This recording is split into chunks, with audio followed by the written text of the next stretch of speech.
A state space system is observable if the output y is uniquely affected by each of the states. Practically speaking, that means if we measure the output y, we can deduce what the values of each of the states are, given some information about the A, B, C, and D matrices. Here's an example of a system that's observable. The system has two states, x0, x1. The states are decoupled, and you can see that the output is comprised of the sum of the responses of the two states, 1 times x0 plus 2 times x1. And so the states x0 and x1 are observable through the output y.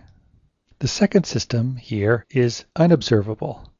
We can control the values of x0 and x1 independently through U. The system's controllable, but we can't see what the two states are doing. As you can see from the output, all we can see is what's happening to x1.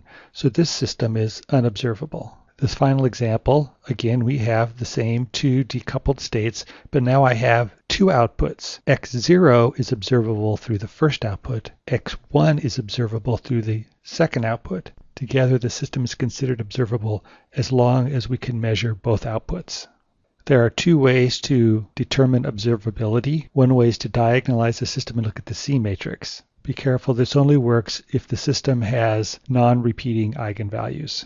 This is the same method we just discussed by example. So the first thing you would need to do is diagonalize the system using a similarity transformation. Then, given the diagonalized system, look at the values in the C matrix. And as long as all of the states are decoupled, then each of the states should contribute to the output. So any zeros in the C matrix would indicate that there is some state which does not contribute to the output, and therefore that state is unobservable, and you could consider the whole system unobservable.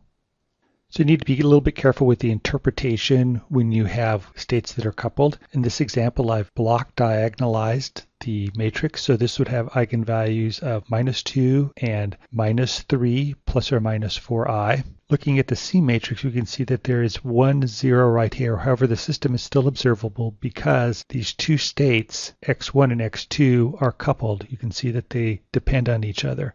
And we can see one of the states, and since they're coupled, that means you can also see the effect of the other state. So this is I'd call it the quick and dirty method for determining whether a system is observable.